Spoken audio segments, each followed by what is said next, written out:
Hello, everybody. Welcome to the Patient Players Podcast. This is episode 73, the March the 8th edition of the Patient Players Podcast. I am your host, Daniel, joined by my absolutely wonderful co-host, Jordan. How are you doing, Jordan? Not gonna lie, I thought this was 74. No. 73. Okay. 71 was the last episode. 72 was last week. That's right. 71, the lost episode. Yeah, exactly. Super Mario, Super Patient Players, the lost levels.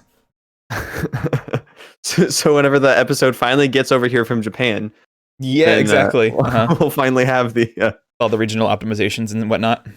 There's that poison mushroom in there. Yeah. Welcome to the podcast, everybody. This is a video gaming podcast. We are your hosts, as I said. We're going to talk about video games. We have some topics that we've brought to the table about video games that we're going to talk about, and then we're going to go talk about the best part of the podcast, the question and answer section, where we're going to answer your questions live.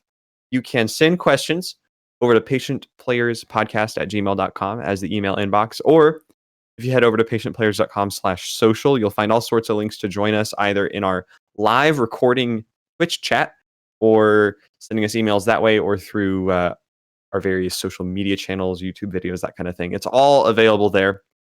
Thanks for checking us out on this fun podcast. And let's get into it. How's your week, Jordan? Oh, we're going to get into it today, all right. We're going to get real into it. We are going to get so into it, Daniel, you don't even know. You've held on to some opinions for the podcast? Yeah, I've got some things to say. Oh, okay. Heck yes, I do. Well, this is the time to say them. The time is now. Well, I just got to say, like, we got to, this is some big stuff. So okay. We really got to, get rid of the nitty gritty stuff out of the way, because there's no going back afterwards.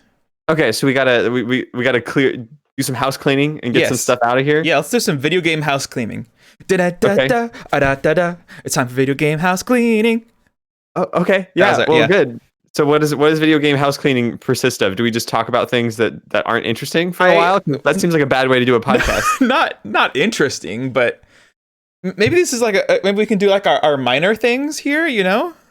Don't you start with the headliner, because that's what gets people interested? Isn't that how like media works? The headliner was that it's gonna get big at the end. Okay, so stick around. There you go. To find out what this mystery is. Yeah. Now back to a word from our sponsors, being us, the podcast people. I mean, we are the sponsors of the talking podcast. About video games is our sponsor of our own show. Okay.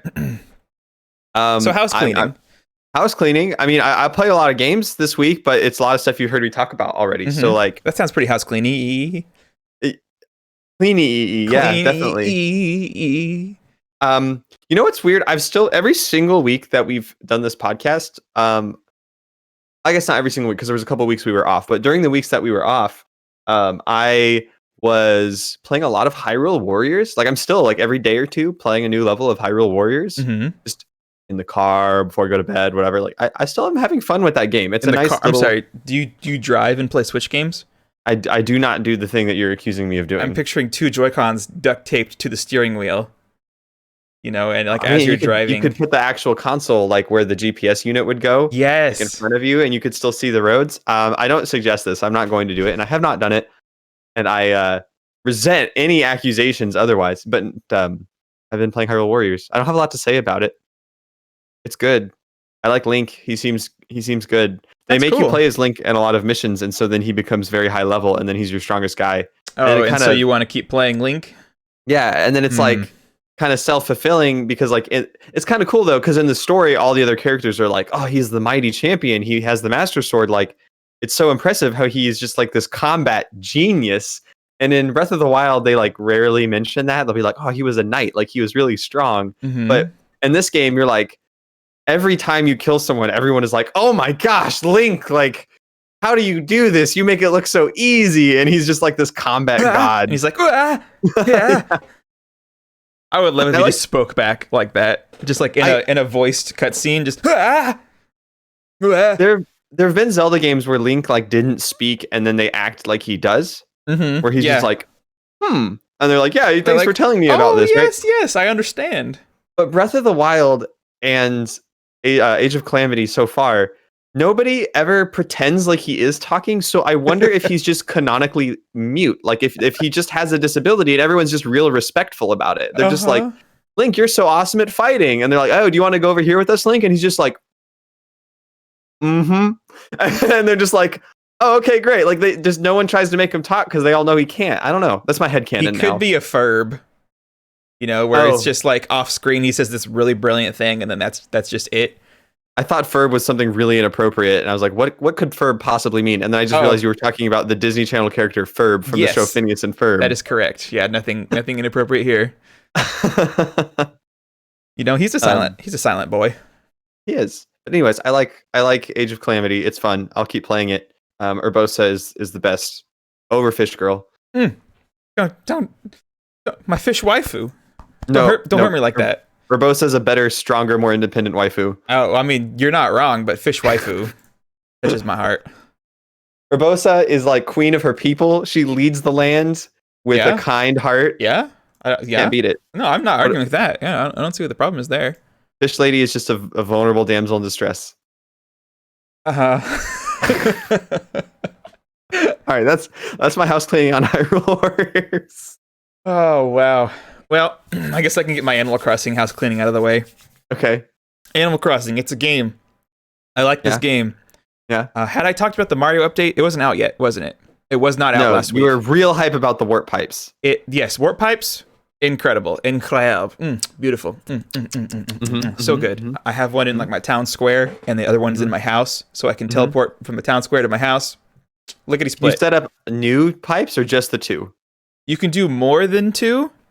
But it chooses one at random if you do that, which kind of defeats the purpose. Nice. I'm so glad they did that. I'm so happy. Yeah. It's lovely. A lot of people online were saying, hey, wouldn't it be nice if they could, if you could like recolor them and then like, pair up 2 different pairs of colors. I would love if there was multiple ones I could do. But, or you know what? Like, if there was only some other game where you could put a portal and then like put a tag and then tag another portal and switch, but then you could like redo the tag to go to a different portal. Mm-hmm. Maybe one day there'll be a game like that. Yeah, maybe. Yeah, maybe. But these Mario items, they were time locked, like actually time locked in the game to March 1st. So you couldn't do that. You couldn't get them until actual March 1st. And here's where the main stink turd is. There's an additional stink turd. There is, yeah. So in the game, they get added to like a promotional catalog. That's how you buy them, which is limited to 5 items a day. So first you got to wait till March 1st legitimately, because Nintendo's like, no cheating to get these items. And then they say, oh, now you can have them. You can only order 5 a day. So if you want to get them all like on the first day that they're actually released, you have to time travel when you get to actually March 1st. So it's like they're like promoting and not promoting time traveling at the same time, which is very weird. But anyways, they're just a bunch of, I downloaded the update. I played it for like 5-10 minutes.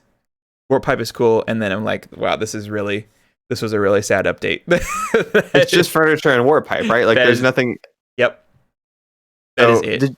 Is this the update with the butt rug that you're so excited about? No, that comes out in a few weeks. Which, in order to get that, I'm going to try and snag the reprint of the amiibo cards from Target, which is going to be very difficult because a lot of people want them. Oh, no. Yeah. You've had good success buying things that are hard to buy, though. You're good at that. Yeah, but I don't know if they're going to be like pre-orderable online or if you just have to run to the store and find them first, and which one person could find them all and buy them all up just like that, if that's the case. So they're only $6, and I'm sure that people are going to resell them for like 20, 30, whatever. What's the like? How high is your price willing to go for the butt rug? Not that high. Could you not just trade for it? You could, yeah, but people are going to be charging out the wazoo for it on online trades, I'm sure. The legendary butt rug. Yeah. And then couldn't you once you get one, you can order more from the catalog, though, right? Maybe. Some items are special to where you can't order more, so there is a chance that you won't be able to. And they don't tell you, there's no rhyme or reason to why that is or when? No, I guess they want you to buy their amiibo cards. This game sounds incredible, Jordan. I'm Mhm. so sad that I never played it. But that's okay. In better news, I have completed my museum. Uh-huh. Oh yeah. That was since the last episode. Don't just. Yeah, yeah, it's More done. like You did it. confetti. Yeah, at least until the next update where The they fish, add, like a new system to the game, bugs, right? the fossils, the sea creatures, and the art. I don't think I've ever 100%ed a Animal Crossing museum before. That's true. This was all done legitimately Mhm. with an asterisk. Asterisk? Asterisk? Asterisk, yeah. Asterisk? Is that what it is? Yeah, asterisk. With a little star. Asterisk. What a word.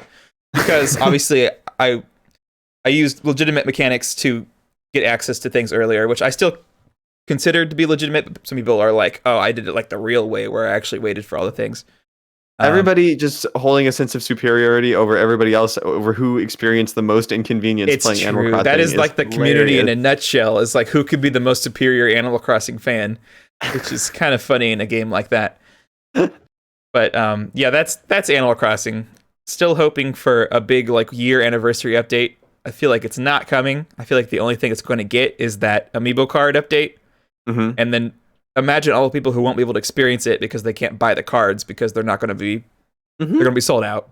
Yeah, They're that's a only great Target model. Target exclusive. So you can't go to Walmart or Amazon or any other store, GameStop, whatever. You got to go to Target, and they're going to be gone. Mhm. So Oh, there yeah. you go. There's your 1 year anniversary update for Animal Crossing. It's content that Yeah. you don't get. Never change Animal Crossing. Never change Animal Crossing. Um, In so we go ahead. no, what were you saying? Oh, I was just going to go on to a different game. I was also going to go on to a different game. Well, fine. Let's talk about Gunfire Reborn. Oh, beautiful. It's a good game. You've heard us talk about it a few weeks in a row. It's super awesome. Honestly, like the more we play this game and fall in love with it, I'm like, this game is $12. That's crazy to me. That's such a good deal. It is very Like, good. If you like any sort of group game, like where you're hanging out with your friends in a squad, if you like shooting games, if you like rogue games, roguelite games, all of those, if you like class-based shooters, it has it all. It's so good. It's very, very fun. I feel like I'm starting to get the strategy for the higher difficulties now more and more, and how I'm trying to understand each character a little better because there's 4 characters out right now. I've finally beaten the game with all 4 of them. Oh, yes. And right, because I was there for the last one, wasn't I? yes. Okay, yes, you were. cool. Wife of the podcast, Marion, jumped in for the first time just like 2 nights ago. Mm-hmm. So she just destroyed all of our records by beating it on her very first try with us. So that was kind of funny. That was my first time. I don't think it was your first time, but that was my first time to be a four-person squad in a 4-player game. Yeah, I think one time it was like me, Kyle, Judah, and someone. Kyle's Keaton? friend. I don't know. Sam? He was Keaton. I don't remember. There was one time where we definitely had 3 with Keaton and Judah and me. I think maybe Kyle jumped in after a certain point. Yeah. But the Yeah. Hey, you didn't tell me you'd have a guest on the podcast. Thank you. What's her opinion about Animal Crossing?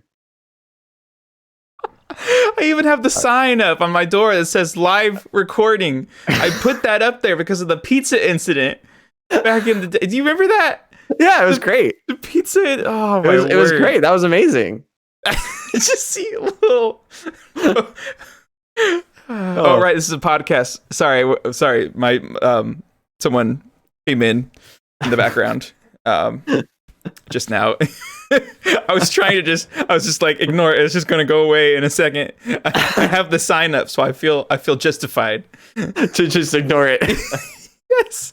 So again, it's just housekeeping. Gunfire's good. We've talked about it a whole bunch. I'll talk specifics at some point. If we run out of topics, we should definitely talk about like some of our favorite Gunfire combos for people who are really into Gunfire. Yeah. We won't run out of topics. We won't run out of topics. We never do. No. Anyways, any thoughts on Gunfire? No, it's great. I'm sad that I'm like the lowest level of all my friends now who play it. Yes, Sam got it like last week and passed you. Yeah, what the heck? I guess Marion, the first time she played it, so she is a lower level than me, but I got on and Sam was a higher level and you're a higher level, and I was like, this doesn't feel right. Like this, This is weird. I'm not used to this. Well, Marion also went from level 1 to level 18 in her That was awesome. first game. That was yeah, pretty that cool. was amazing. And was that normal mode or is that hard mode? That was normal. I did normal because Marion was playing for the first time. I have found the last 3 times I've taken this strategy, we've won, and I was top damage. And I have found that multiple target damage is absolutely key in Gunfire Reborn. Like, I have found that when I was playing, I think the first character I beat it as was the melee character, the bird, and that character, his abilities are all like range, right? Like you do your big melee that has a range, or you do your jumping dash that has a range, and that helped me beat that game. And then I've been doing, I won it as the cat using the smoke grenades. And I got the corrosion upgrade all the way up so that when you shoot someone with a critical hit in the head, it does a smoke grenade effect. So I just had constant smoke grenades damaging everyone for hundreds and hundreds of damage. And then why are roguelikes so fun? Why are they so stinking fun? It's because it's like you can't take the same strategy every time. You're forced to adapt. Oh, it's so good. What a great game. I won with the dog, focusing on explosion damage and just blowing everything up with grenades and rockets. And then that was when you were like, hey, this guy's actually not that bad. And I was very happy because the dog was one of my favorites. Right. And it's because in the past I was trying to find like combos of weapons that I could just like shoot all of the enemies down one at a time. And I realized that like focusing on the grenade damage is the best. And then the last character, the kitty cat, I hadn't really had success with the sniper very much until I got the talents where the lightning strike it does is really powerful, and then every time... Was this the insane one where you had like 11 million damage? 15 million damage, 15? Yeah. Oh, sorry, yes. And I had like 8. I think I had like half of what you had. I think Marion had like 460,000 damage to my 15 million. That was insane. Yeah, that was a really good round, and it was because I was picking the talents that would spread that damage out to other people. And I'm realizing it's easier when you shoot one guy and all of them die than if you shoot one guy and he dies extra hard. It's not as good. Yes. Yep. Very true.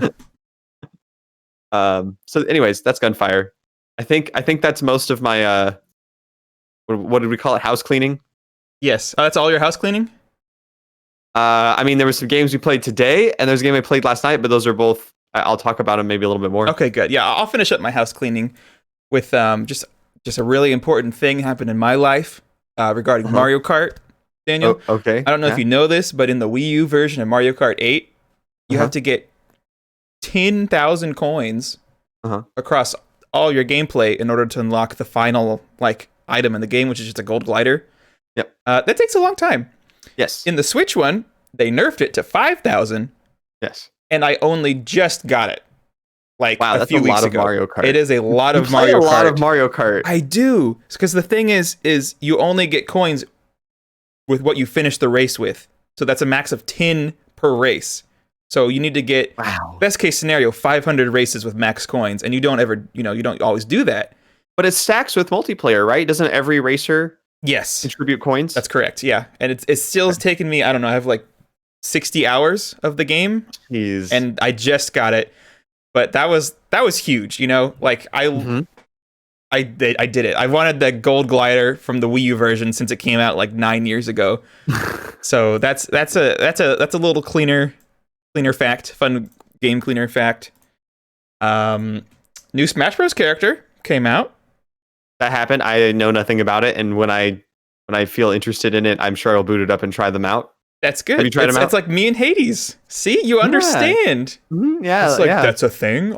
I know I'll like it when I do it, but until then, why should I do it? Yeah, but see, if you and Sam and Marion and everybody on the internet were talking about how this new character was like the most fun thing that they'd ever played, that would probably cause me to go try it. Okay, that's fair. Because you tried Sephiroth like when he came out, didn't you? Yeah. Yeah. Okay. And he was like the talk of the town. Yeah. That's fair. Oh, that's fair. Yeah. Okay. Yeah. Yeah. Mm-hmm. Yeah. Mm-hmm. Anyways, they came out because it's like 2 characters technically, 2 in 1. Yeah. Pretty fun. Very strong. Very strong. Oh my word. The over B for Mithra. I don't know how you're supposed to dodge it. It does like this cool like anime like like X effect, where it's like they're like coming in and out of existence. Like that doesn't really work in a Smash game because their model is like disappearing. So are they like invincible during it? I think so. I don't know. I don't know how it works. Maybe their hitbox is just somewhere in the mess of when it happens. Weird. But yeah, they're pretty cool. I played them and I'm like less upset. This always happens where it's like another sword anime character, and I played them. And I'm like, okay, it's still like a fun game. Same thing. Byleth is like your favorite character. Exactly. Almost. I was gonna say Byleth. Like I was like, I don't care about this. This is so dumb. And then I played Byleth, and I'm like, I actually really like Byleth as a character. Like his moveset is really cool, or their moveset. It's a singular person. Mm-hmm. Well, I mean, they can be he or she, you know. Right. But I think that's about my game roundups. Okay. Mm-hmm. Well, so I bought a Jackbox game last night. Bought Jackbox 7 to play with some family members. Nice. Great. Daniel. Yes. And you bought a full-priced game. I did. It was weird. It felt very unnatural. There was just like a big number on that price. There was nothing. I didn't like it. I didn't like the big number that was on the price. Yeah, because it's 30, right? Yeah. Okay. In my head, I was like, oh, Jackbox games, that's like $15, right? Like in my head, and every Jackbox game is like $15 or $20. And then I went and looking, and it was like, these are all $25 or $30, and there's 7 of them, and it's like, I think it's a great deal. You're paying, like $3 per mini game. When you think about it that way, no, you're paying like they have like $6 or $7. They have like 6 or 7. Also, what if I only want 3 mini games and they're making me buy 5? Then I'm paying like $10 a mini game. Well, I mean, you're still getting the other ones, though. You know what I'm saying? But I'm never gonna play them. That's true. Yeah. Your deception won't work on me. Jackbox 7 is actually like one of the highest rated ones. I don't know why, because I don't think I like that one very much. But on Steam, it's like one of the highest rating ones.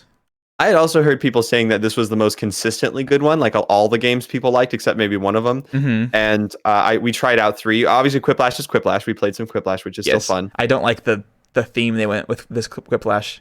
The weird like clay. Yeah, I don't like it. Slurpee. Yeah, it's weird. And then we played the champion one that everyone loves. You got to play that one, right? Oh, the drawing one? Champed Up, yeah. I want to play that one, but no one plays the artistic Jackbox games with me. Jump on Discord, man. Let's play some Champed Up. I would love that. I'm always like at a party, like, I want to do this one. And they're like, is that a drawing one? And I'm like, yes, you can suck it up. And it's great. And then we don't do it because I don't actually say that. TKO is great. This one's great. They're all fun. Anyways, TKO. We played that one. It was really, really fun. And then we did what was the last one we did? Oh, we did the PowerPoint one. Yes. Which was like that one. It's funny, but like the first time you play it, no one understands what they're doing. And so that it's like not as funny. And then we only played it the one time, but I think by the end of it, it was really funny. I love that one. I hate speeches, but that one is just, that one's amazing. It's crazy how fun that one is. I think your secret dream is to actually give a TED Talk, considering how much you talk about it. I think how much I talk about TED Talks? Yeah, you're always like, thanks for coming to my TED Talk. Oh, I think that is a secret dream, I have like this, it really is like deep-seated in there somewhere where it's like I picture myself on a stage being amazing and saying amazing things. And then I remember who I am and I realize I'm incapable of doing that. So I just kind of slough it off. What's your dream TED Talk about? Welcome to Jordan Player's TED Talk. That sounds like a good Keaton question that he would email in or something. I don't know what the Jordan TED Talk would be. This sounds like a Cards Against Humanity card where it's like, my TED Talk would be about blank, and then people, I'm pretty sure that is a Cards Against Humanity probably card. Yeah, and I'm sure everyone would be like, farts, butts, No, that's just the version that you had that was meant for a 10-year-old. Yeah, but having it be my card, I'm sure people would be like, oh, this would be Jordan's TED Talk,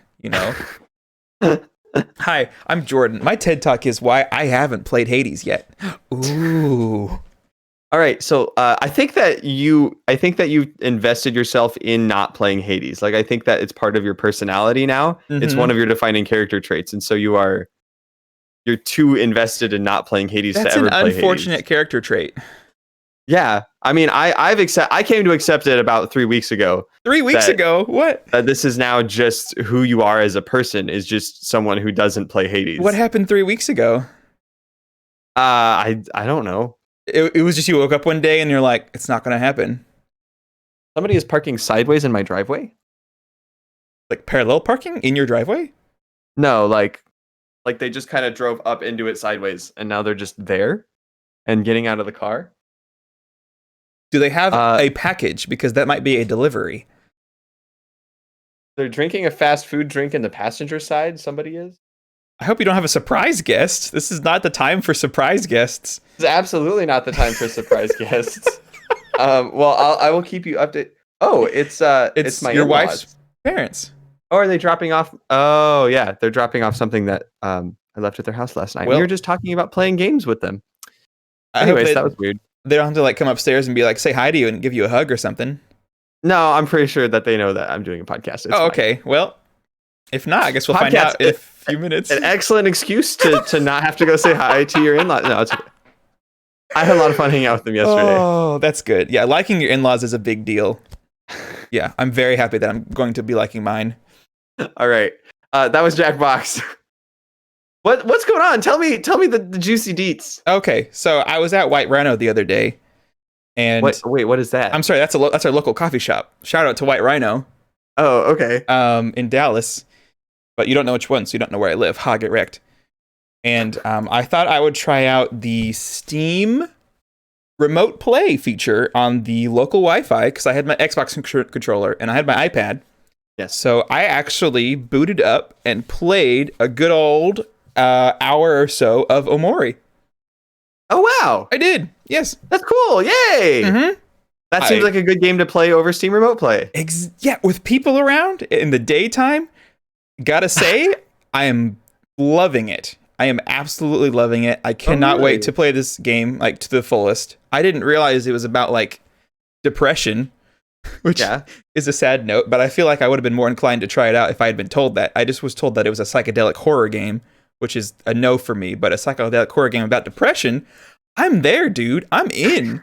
I got to the part with the stairs and the hands reaching out, and it like wasn't scary because I knew it was about like depression. You know, it's like it's not scary anymore because it's about real things. You're a mystery to me. You're absolutely a mystery to me, and I will never understand you. It's exciting. So yeah, I don't know if you wanted to talk about anything about Omori. Unfortunately, Keaton's not here because he's playing D&D in the chat. Oh so no, he left. I texted him like when I played it. I sent him a screenshot. Okay. He knows. So I got stuck on the hide and seek for like a long time. I remember you mentioned that. I couldn't find the guy, and it was just the guy buried in the sand. Like 2 feet away from the pole? Mm-hmm. Yep. It's just a big lump in the sand that's just a person, and I just didn't see him. It took me like 10 minutes. Nice. Other than that, yeah, I really hope the combat gets more interesting. Mm-hmm. I'm like I said, I'm like 2 hours in, so I'm a little past where you are. Yeah. But I think where I ended is where he goes back to sleep, and they're like, "Hey, you're back. Let's go check on what's her face at her house."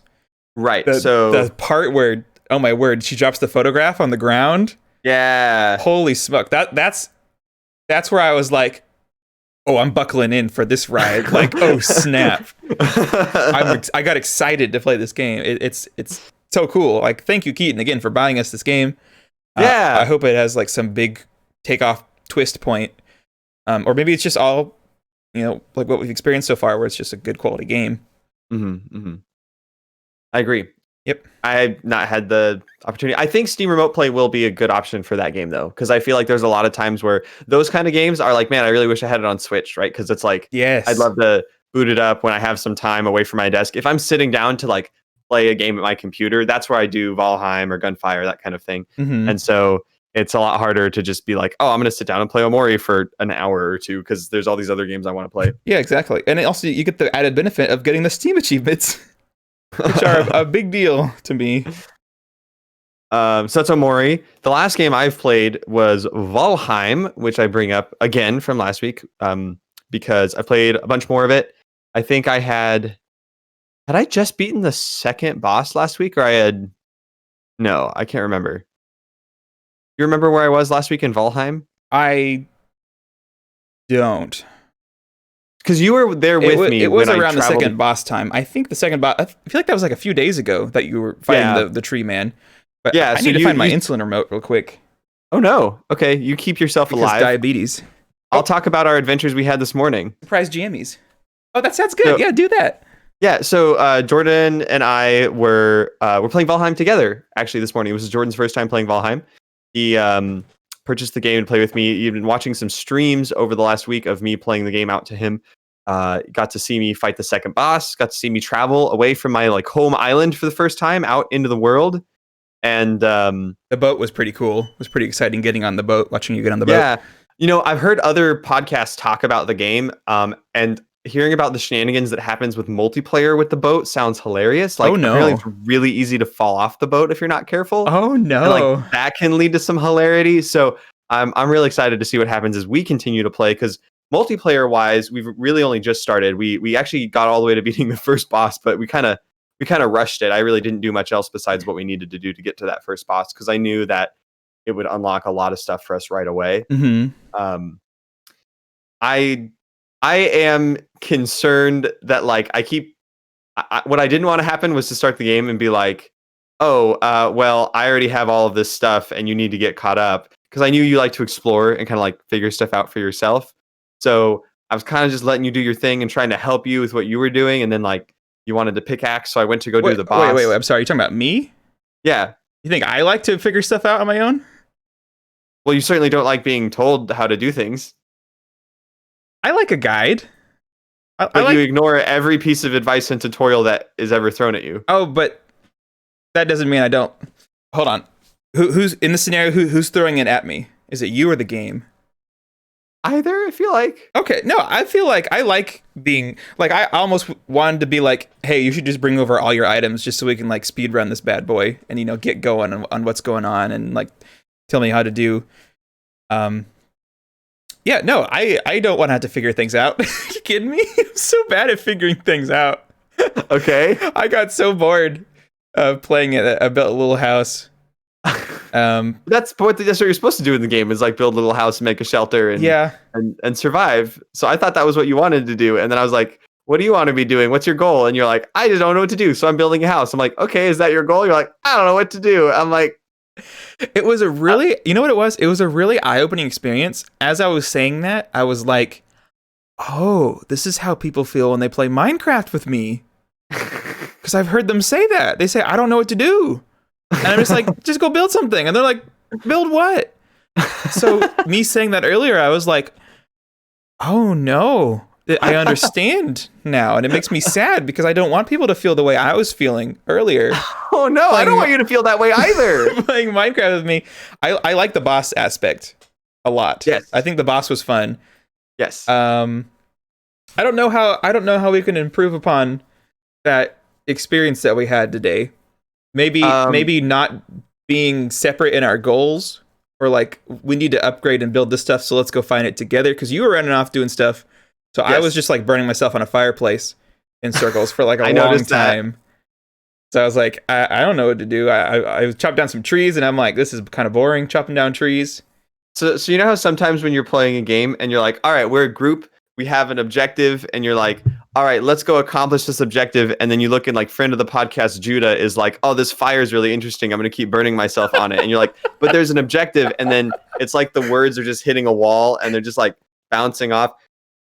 It's not quite the same with you. There's like think about the same idea, but less in intensity. It's like, okay, until I let you go burn yourself on the fire a couple times, you're not going to listen to what I'm saying anyways.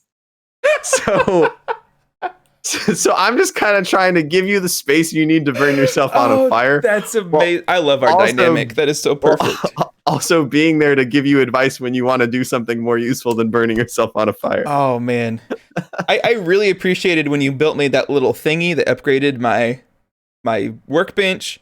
Yeah. And you gave me the pickaxe and you gave me the upgraded hammer. Like that's my favorite part, is when you're just like, here, have this stuff. And I was like, sweet. I can go get rid of some rocks. More of that next time we play Valheim for sure. Yeah. It also might be just the mentality that you know what you're doing. And maybe if I did ever catch up to you, this probably won't happen, but if I did ever catch up to you and it's like we're both exploring out into the distance, where it's like new for both of us, there really is a different dynamic when you play a game with someone who knows everything what's going on at that moment. Right. Not like in the future, but at that moment. Right. And I've tried pretty hard to not like look anything up so that I am only naturally progressing. And so I'm not learning everything super fast. That sounds awesome. That sounds so fun. I looked up one thing about like I was confused about how taming pigs worked. And I looked up something about how to get honey because I realized I'm actually glad I did that because you have to destroy beehives to get the queen bee that lets you build your own like farm, beehive farm. And the first beehive I destroyed in my game didn't drop a queen bee because I destroyed it with like an arrow, or maybe I didn't pick up the queen bee or something. So I had no idea how to do that, and I would have been lost forever if I hadn't have done that. So there's a few things I'm glad I looked up just because of the early access nature of the game. But other than that, I'm really happy of how I've been doing it. And if we do start playing it more, then yeah, I on my file I've literally only gone into one like biome further than you and I have been right now. I've gone into the one where you get the like mining and smelting stuff, and that's where the second boss is. So we if we keep playing, we'll get caught up to where I am in my world pretty fast. Right. It's also in beta too, so maybe that was just another aspect for me to where like everything we're doing right now could be changed at some point. Yeah, I don't think it'll be changed that much though. As far as I heard people talk about, like especially people who have gotten to the late game, like it's pretty feature complete. Like apparently there's a lot to do in it. Sweet, that's cool. Yeah, so I'm not treating it like an early access game. Like Satisfactory is a game that's early access, and I know stuff's going to change. So I'm actually not playing that game and haven't been for 3 or 4 months because I know that they've actually announced the next update will break a bunch of stuff. Oh, so, really? Yeah, that was I was going to actually mention that exact game as an example. Like I played the heck out of it, and I beat everything there was to do, and then they kept updating it, and I was like, I don't want to touch this anymore because like I feel like I just played all this time and there's all this new stuff in here, and I want the game to be like complete when I play it. I own the next Subnautica, which is like in beta, and they drop like little content patches all the time, and I'm like, I want to play this game when it comes out, and it's going to be great. So that nothing like I won't think back and be like, oh, I remember when this was a thing or this looked annoying. And whatnot. Kind of like when Hades went from early access to 1.0 and came out on the Switch, and everyone was saying it was like the game of the year and like really good. Was it like a lot worse in early access? No, I'm just saying that they finished adding all the content and the story and everything into it. Oh, I see. Okay. I really just bring up Hades again, you know. Okay, so Omori, Valheim, you said you played a lot of games, so I'm expecting there's at least still some news, yes? Yeah. There's like one more game that I played.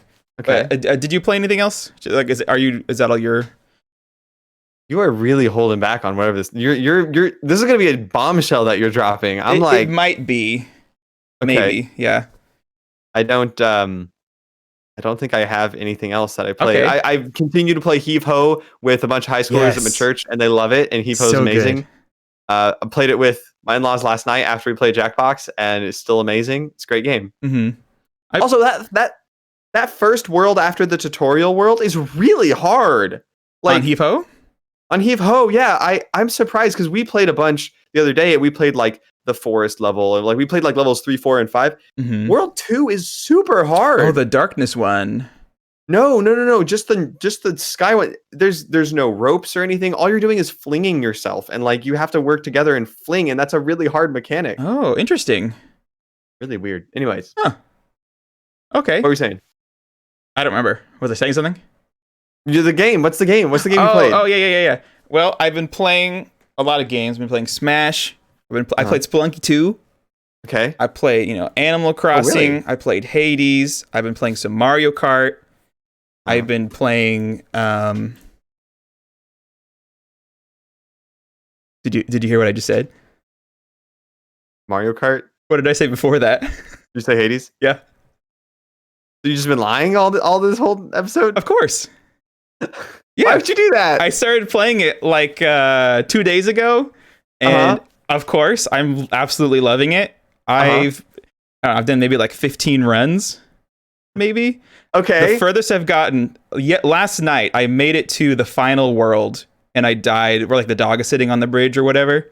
6, yeah. Yeah, I was like, I would love it if I could have beaten this once by the time, but I died because I didn't know what was going on with the rooms. I don't know if one room leads to the exit or something, or you have to go through all the rooms. No. One of them at random will have the Seder sack that you need. The who? The what now? Don't worry, you'll get there. You'll get there when you get there. Oh, okay. Yeah. Man, I've been wanting to talk to you about this so badly for the past 2 days. Like, what are your favorite weapons? And also, I'm doing the thing that you're doing with Valheim, where every ounce in my body wants to go on the wiki and read every single thing, so I know like the most efficient. You don't want to. The most efficient item to get first, and I haven't done that not even once, and it's been so cool. Last night, I got the thing where you get to choose multiple weapon like types from all the weapons unlocked. Yes, I'm like, wow, this is so cool. The weapons are all so different, anyways, and now they each have like different parts about them. I love the spear. I think it's the spear. Yeah, the spear. I love it. And then I got the gun. Gun's second favorite. Okay, I love the gun. So good. It's so good. Okay, do you have the shield yet? Yes, I have not. I actually haven't tried it yet, but I unlocked it like a while ago, and I was like, eh. Okay, you should give it a try. I actually think the shield is one of the best ones. It's crazy. Okay, I have not tried the punching one yet. I'm really excited for the punching one. That one is one of my least favorite, but also the one I beat first, so it's good still, I guess. But you beat the game like the first time was with the punching one? Yeah. Oh, it was. Well, the shield is fantastic because of its ability to block. Obviously, it's a shield, so like you can. Oh, I didn't know it could block. Yeah, so you use the attack button to whack with it, and then you use the alternate button to throw it. But if you hold the attack button, you'll hold it up as a shield, and you'll charge a shield bash. And while you're holding it, you're immune to damage from the front. Oh, that's nice. Yeah, so you can just be up against like a boss, and you can be whacking them, and then right before they attack you, you just hold it, and then they'll be hitting your shield, and then when they're done hitting you, you just dash through them with the shield bash. Man, I hate that Minotaur boss so much. Yeah, I hate it so much. It's so unfair. And then now they started throwing at him earlier in the world, and then you would beat him anyways, and he just walks away. Is that like permanent now? Here's my theory about that. It's not permanent. You have a chance of getting him as like. So you know how both times he was there. I was like, is this just every time now? I was very sad. So you know how you go into the rooms and like the next room reward will sometimes have a skull. Yes. And that means there's a mini boss in the next room. Well, is that what that means? Yes, that's what that means. It took me a while to figure that out too. But sometimes the mini bosses will be like a named mini boss, and sometimes it will just be like this set of armored enemies that are harder than normal. Oh, see, that was throwing me off. Is I was trying to find like a common theme for the skull, and I was like, I'm not seeing one at all. It's either enemies or a boss. Yeah, it just means it's harder. Oh, okay. Basically, and he is one of the mini bosses that can show up on Elysium. So sometimes you get the other one, which is the giant butterfly ball, which is the worst enemy in the game. I think I've gotten that one before. Yeah, it's so awful. But sometimes you get him, Asterius. Interesting. The first time I fought him, I was like, oh, maybe I'll beat him here, and it's gonna make like the boss easier in a while. But he's like, nope, bye. I'm gonna go. See you later. I was like, no, please don't. I also thought that he was not going to be there, but here's my theory about that. I think that it's really, really good game design. Just like with everything in that game, they do a really good job of that boss fight because it's super hard, right? Like you're used to the really hard bosses, and then you get to Elysium and you're just crushed by these two dudes throwing spears at you and charging you, and it's just nuts. And I think it's because that game is so much about pattern recognition that if they required you to get all the way to the boss every time to fight both of them at the same time, it would be super overwhelming. Oh, it would be like Ornstein and Smaug in Dark Souls, where you have to deal with these two guys at the same time and you don't know either of their patterns. But I think that they give you Asterius as a mini boss so that you can practice against him. So once you learn his pattern and you can beat him reliably, then you get to the other one and you just have to learn how to do that while dodging the spears. That is an excellent point. What you just described is exactly why I beat it once. Yeah. Is the second time I fought him earlier, I was like, oh, he's actually really easy to dodge. And then as I was fighting both of them, I was like, I just got to make sure the other guy's behind like a block or something. Yes, exactly. And I was like, oh, okay. And I just barely made it, like 16 HP left. I like used all three of my revives. Yep. Love the revive system, by the way. The first thing I bought was an extra revive, and then I saved up 500. I didn't get a single upgrade until I could buy another revive. And then I only used like the skull tooth or whatever, so I have 3 revives. Oh, you use Skelly's one? Yes. Also, is Skelly not the best character? He's a great boy. They're all good characters. I'm sure you've talked to Dusa. Mm-hmm. And you've like mentioned things over the past like many months about there being like a secret final boss, and so I'm like, as I meet new characters, I'm like, is this the one? Like Chaos, I met Chaos, and I'm like, is this gonna be a boss at some point? Like, oh, that'd be so cool. Oh man, and I won't spoil anything on what is and what isn't, because the mystery is sometimes the fun part of it. But yeah, I am so glad you like it. It is. It's so fun not knowing what's coming next, and I did not like being at the final world not knowing like what to do. I was like, I want to look up like what I need to do here, but I was like, no, I can't. I've made it this far. You'll get back there. You'll get back there again. I don't want to fight the Minotaur again. I hated that so much. I hated it. Have you run into what's her face? Gosh,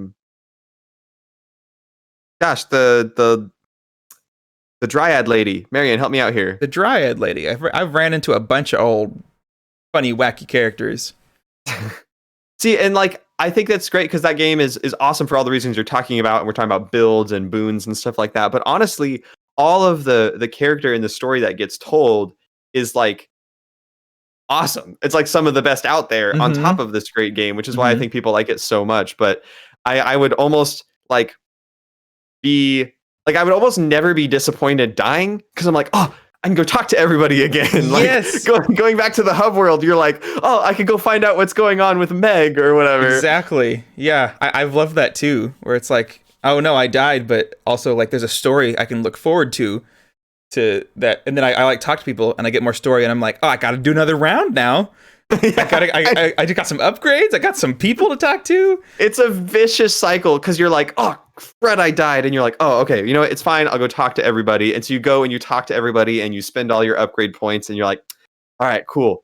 I'm ready for another run. And then you go get back in that run, and you're like, what would always happen to me is I'd be like, you know what I'm going to do? I'm just going to pick my weapon, and I'm going to pick my artifact, and I'm going to just launch the run.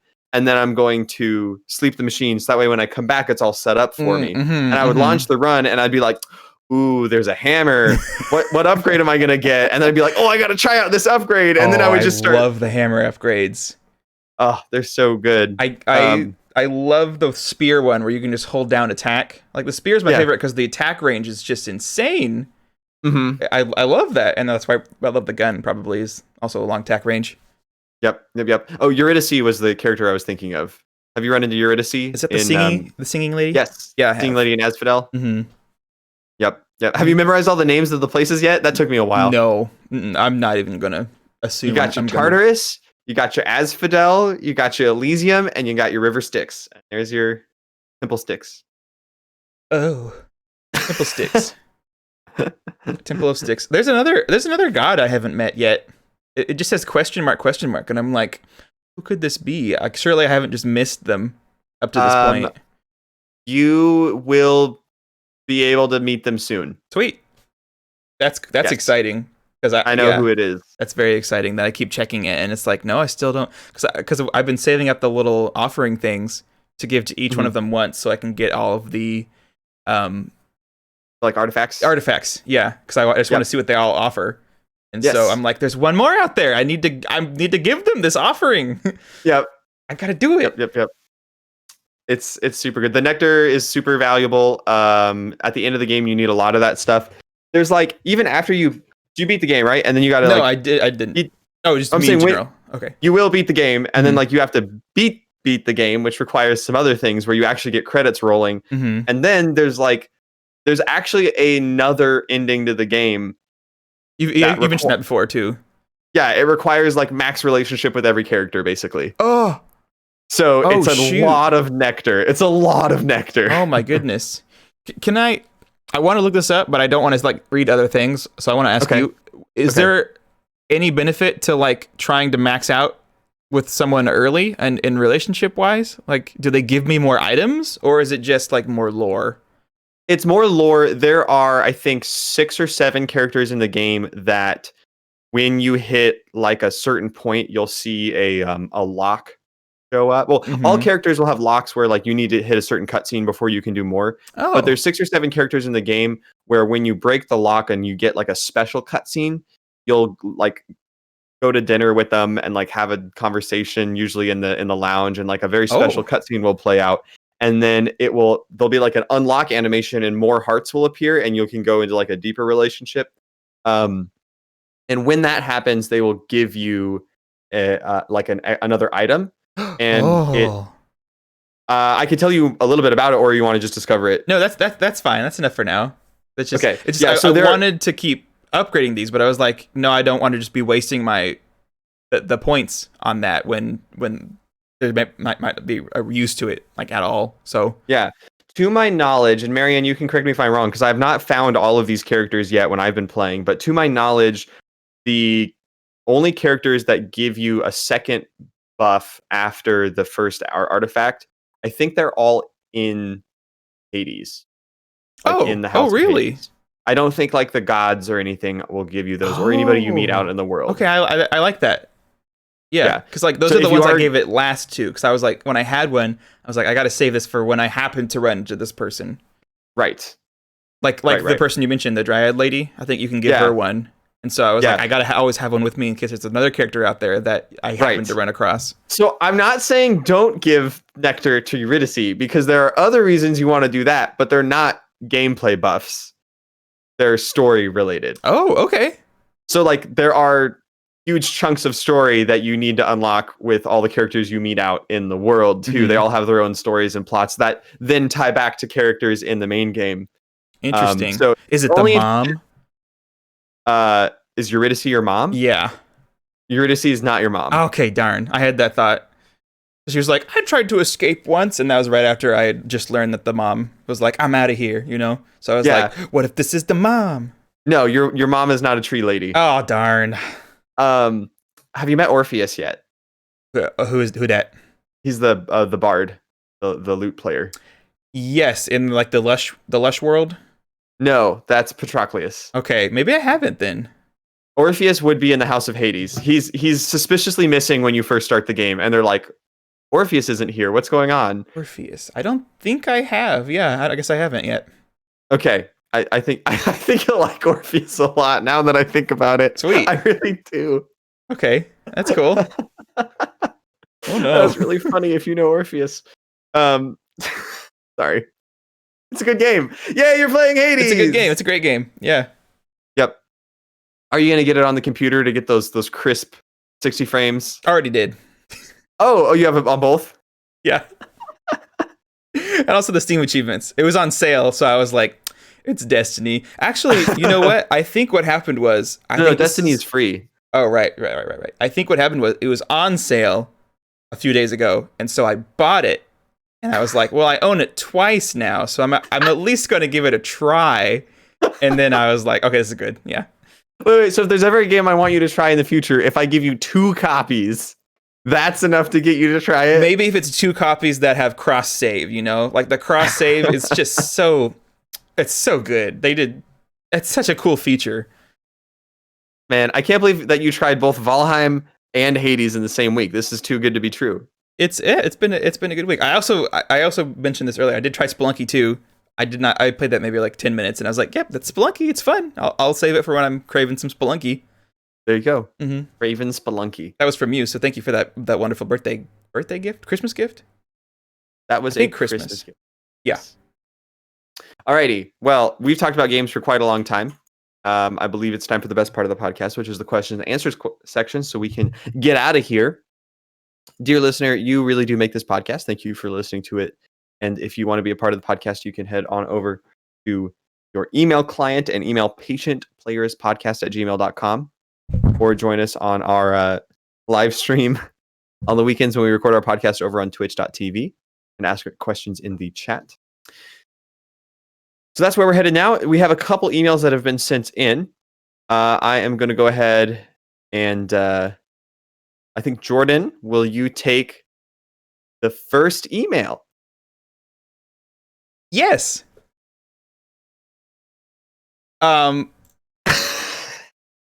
Our first email is the one titled "Choose." I was thinking, no, we got a pretty normal format here we can stick to. Okay, sure, yeah. So our first email is from it's titled "Groups and Buckets." It says, "Hello, patient players. Surprise, surprise! I have 2 questions for you this week. Oh my goodness, who could this be from? First question is, what is your favorite group game / party game? And what is something on your bucket list? And this is from girlfriend of the podcast, Miranda. Thank you for the question. Who's also Miranda. my fiance, but still girlfriend of the podcast. Still girlfriend of the podcast, yes. Well, also, we have an inject question I'll come back around to from the Twitch chat. So, 2 questions this week. Favorite group game, party game? I don't think I can think of a favorite party game. You just love all party games. I do. You love partying in games. The time in life when I discovered couch party games was like the best time of my life. Like, it blew me away, you know? Playing Towerfall, playing Samurai Gun, Ultimate Chicken Horse. Shoot, what was the other one called? I don't remember what it's called, but it was fun. And that swingy game that we played, Evo, is so good. I love party games. You like Duck Game? That's what it is. It was Duck Game. Yes, so good. I can't pick a favorite. That's my answer. I can't pick a favorite. I just love party games. I'm in the similar boat, but I will pick a favorite, and here's my reasoning. I think I gotta go with Smash Bros. Because of the following reasons. It's been around for ages, and it's always been a good party game. Like, since I was 4 or 5 years old, like, Smash Bros. On N64 was like, get together, play Smash Bros, have a good time. GameCube, Wii U, always Smash Bros. Was great time for everyone involved. And I like that it has modes that are fun for everyone, even if the skill levels are completely different. Like, throwing 8 people into a Smash world, and 2 of them could be experts, and 6 of them could have never played before. But because it's crazy and it's timed mode, so you don't have infinite lives, like, everyone gets to have fun and just hit each other with giant explosions and stuff. And like, everybody enjoys it. And then on the flip side, like, I've had entire parties devoted just to Smash Bros. It's like, here, come over to my house so that we can play Smash Bros for like 5 hours with everyone. And everyone comes because everyone wants to play Smash Bros. It's like, it's a party game that's so good you make parties just to play it. And then, like, the same game, you turn around and it's like a tournament, and you go and it's like people are really into it and it's really intense. It's the exact same game with a different rule set, and people get just as hype about it, right? It's like everyone's cheering and it's like, oh, it's so intense, and that's a very different environment. It's like, in one of them, it's very casual party. In the other one, it's a very, like, celebration of the competitive side of the game. So I think Smash Bros. Wins for me. That is a great answer. Yep. Very good. The character replayability of that game is insane. How they're all differently made and so evenly balanced. Unless you're playing against a god. I am not even in, like, Elite Smash, I don't think, by the way. If that makes you feel any better. Something on your bucket list. You got to lead off on this one. I think I have a bucket list. I typed Elite because you said Elite. Where is my bucket list? Oh no, I can't find my bucket list. You can't find your bucket list? I mean, get married has always been on my bucket list. Okay. I think go to Disney World is like a thing I've already done, but it's like it just stays on my bucket list. That makes sense. Just go return to Disney World again. Yeah. I think that first one, getting married, I think girlfriend of the podcast, Miranda, is directly involved in that. That's I think true. But she's got the change she wants to be in the world. If people don't like that answer, I have another real answer. The peg game at Cracker Barrel. Do you know what I'm talking about? Yes, I know what you're talking about. I want to beat it legitimately. The peg logic game? Yes, I have never beaten it. First time I played it was like 11 years ago, and I still have not figured out what it is. People are just like, oh, read the instructions. And I'm like, I don't want to read the instructions. I don't need to like figure out the strategy. I just want to get there like by accident at least once. You just want to stumble on the random algorithm that gets you to the single peg? Absolutely. You know, I do try logical things, but I still have never been able to get there. It blows my mind. That's a good one. That's a really, really good one. I've always told Marion, and I think we've agreed on this, that like we don't need to be super wealthy or have a giant house, but we want to have a home that has a hot tub and a grand piano. Those are like our 2 requirements for like, really, we've made it. Interesting. Our requirements may have changed in the last several years, but that was originally like, man, if we could just have a hot tub and then like a grand piano, that would be the perfect house. And it's two things that go really well together if one's big enough. You know what I'm saying? Just have the hot tub inside the grand piano. Oh, I was thinking the other way. I like how you went with that way. Jordan, that would be so impractical. The wood would get wet. The strings wouldn't work, and the heat. The heat. That's a good one. A plastic piano. There you go. Or how about? Do they make grand electric pianos, or does it defeat the purpose of? That kind of defeats the purpose of a grand piano. Okay, maybe just put a really big speaker in it. We took this computer chip that was this big, and we put it in like a 12-foot wooden container for no reason. Big speaker, big speaker. Wait, that's where the hot tub goes. It goes in the rest of the piano. I gotta say, when I said that, not for a single second did I think, oh, he's gonna put the hot tub in the piano. I was like, we're gonna put the piano. How cool would that to be able to be like soaking in a piano, and then someone could play the piano. That's weird. Cool. I like it tied up to the jets, so as they're hitting the keys, the jets in the hot tub are like, yeah. You just have 88 different little jets that are underneath the hot tub. I like this idea. Being in the hot tub and someone plays Bumblebee. That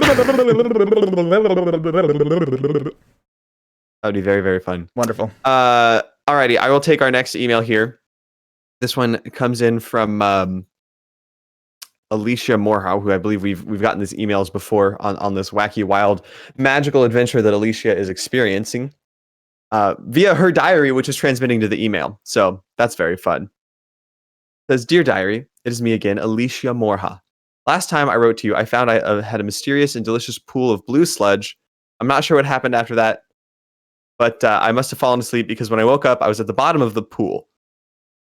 I'm not sure how I am able to breathe in the sludge, but I'm happy that I'm still alive. The space under the sludge pool is vast and filled with beautiful blue fish, blue coral, and blue castles. Or at least that is what I would like to think is down here. It's hard to tell since everything down here is the same shade of blue. Castles? Everything except some bright red text scrawled across the blue rocky floor. It said, scan your brain. Your whole brain. Crunch all the data into an easily exportable PDF file and extract from that data to answer this question. What kind of video game characters stand out to you the most? What kind of characters are the most memorable to you? Human characters? Non-human characters? Cartoony characters? Realistic characters? Talkative characters? Silent characters? Etc." That deserved a moment of silence there. It's funny because we were talking about silent characters earlier, so oddly specific. I'm sorry, I was like really caught up in the PDF scanning thing and how much of a cursed document that would be and how I would want to delete it. All of the information out of your brain? Yes, in a PDF? Oh, gosh, no. How many pages would that PDF be? A lot shorter than yours. Let's put it that way. Are you selling yourself short? Yeah, in a PDF form. That's exactly what I'm saying. But is it bad if I just want to be like just funny characters? Like I was gonna say you like funny characters. Yeah, like not like cringy, or maybe cringy. Cringy can be funny if you do it right. But I mean, I do like a good likable character.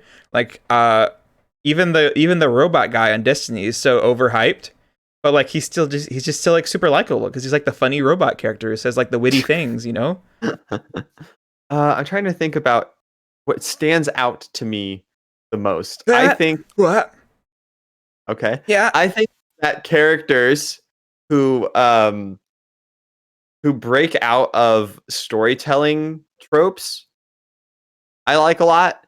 So like you've got your hero's journey stereotype and that kind of thing, and you've got all sorts of characters where it's like, well, of course this is the bad guy for like characters that would be in a typical Disney movie, right? Like you've got your obvious good guy, your obvious bad guy, or you've got your troubled good guy and you've got your unknown bad guy that turns out to be the other good guy that was suspicious the whole movie, right? Like those are like the two kinds of Disney movies out there. Mm-hmm, yeah. And it's like I like when a character is more than just that, where it's like, you know what? They're not trying. I think that's one of the reasons that Nier stands out so much is because the characters are so well written, because neither character, like, I guess 9S is kind of like just trying to do the right thing, right? But like 2B is not like 2B is not trying to just do the right thing, and like finding out her motivation is like a big part of the twists of that story, and like it really makes her an interesting character. And then I don't like it when it's happening, but I appreciate it after the fact when characters are shown doing things and it doesn't explain why at the moment. It explains why later. Because when something's happening and I'm like, I don't understand why they're doing this thing. This is dumb. I get like grumpy with it. So using the same Nier example, when like there's a lot of really emotional scenes with 2B, and there's a lot of things she says, especially about like when she thinks 9S is dying, and then later on you find out why she's saying all of those things and why it's so impactful to her, and it's like this huge character part of her, and it's really cool. I'm trying to not be too spoilery, which is making my answer worse. Yeah, but, it's also making it worse for me because I've completely forgotten the story. I remember like the gist of it, but not the details. And so you talking about this makes me want to go watch a recap video on YouTube that just goes in depth again. I'm gonna pull up a stopwatch here. You got 30 seconds. I'm gonna talk about Nier Automata spoilers. Mute yourself. Going now. Mute okay. Yourself. So 9S was too smart for his own good, and he kept figuring out the plot of the bad guys. And so 2B, her entire job was to kill him when he figured it out. And she killed him over and over and over and over again. And so at one point he's dying, and she's like, why does this always have to happen? Because she does genuinely care about him, but her whole directive is to kill him over and over again. Okay. Anyway. I forgot about that twist. Yeah. It's crazy. That's Spoilers over. Yeah, but safe zone. Spoiler safe zone. And then next month is the remake of the first one. I think remaster, whatever, not retelling of the first one. Are you not excited for it anymore? Not really. I've seen. I mean, I think it's cool that's coming out. I'm excited, but I've seen like recaps of that first game, and I don't think it's one that I would super enjoy playing. Maybe I will, because it's more fantasy than it is like sci-fi. So maybe I'd like that because I generally trend towards that more. Anyways, good questions on characters. We have another email here that I'll pick up before we move on. This email, to the point, it asks, only pants or only shirts? This question needs more details. I don't think so. I think it's perfect as it is. Like, in what scenario? Are there people around? Am I ashamed? Am I overweight? Is it people I don't care about? Is someone offering to give me food that I need to live if I sell one of these things? And so I just choose the one that I don't care about? I feel like, is this what I do to every question, is overthink it? Is this just like talking to me, but in reverse? Maybe. Okay. What's your answer? Only pants. Only pants? Only pants. Yep. 100%. See, like let's go with no shame, Jordan, or just Jordan is the last person on the world. Like you don't need clothes, right? Is that fair? I don't know why you're putting extra stipulations on the question. It's a really simple question, Jordan. You don't have to add all of this hypothetical. Not wearing pants is very fun. Let's just go with that. We didn't have. Never mind. Maybe that's too much information. We didn't have running water here for a while, so I had to go in the backyard. That was fun. I felt like I was like braving the wilds or something for a while. Oh man. We'll move quickly to our last question here from our Discord. Oh, we have another question. Why is Jordan so good at lying? That is a good question. Not even I know. You don't know why you're so good? I don't, but earlier, Miranda sent me a message saying, aha, so you still haven't told him, laughing face. Well, when we were having our pre-podcast discussion about why I'm not playing Hades. Who asked you that? I did. I was just like, can I ask you why you still haven't played it? Just so I wanted to know your mind. Oh, no, the Discord question. Oh, that was from our questionnaire of brilliance from the podcast Discord. Wally. Oh, okay. Nice. Awesome. Yep. Yeah. Yep. But I am being told by your fiance that she also wanted to know that. It makes me mad because maybe I think we're getting to the real deep issues here. Maybe this is why I hate Among Us, because that doesn't transfer over to a game where I have to make up information. I seem to be good at presenting false information. I am not good at pulling just pop right out of the air. Like, that's true. You're good at a planned deception, not an improv deception. That's the one. It's like, I've thought before, like, I would like Among Us if I had like a generator on one screen where it's like, just give me a story. I'll tell people it. I just don't know, like, I don't know what room to tell them. I don't know which task to tell them. And that frustrates me. But that's part of being a good liar. It's true. So I'll never be like the ultimate liar because I cannot pull facts out of the air like that. You're a very convincing liar, but you're not a good liar because you have to take time to come up with them. And so if someone ever challenges you about it, you start to struggle a little bit. But you're great at as long as you have a grip on things, you're great at keeping a straight face. Like no one will ever be able to tell. Poker is fun. There you go. Mm-hmm. There you go. I played with Miranda's family, and I had all the money at the end. It was quite fun. Did you do a lot of bluffing? I did, yeah, a little bit here and there. You can't do it too much because then you get called out on it, right? Oh, or you just do it all the time, and then they think this is the time where he stops. This is the time where he stops. This is the time where he stops, and then Yep.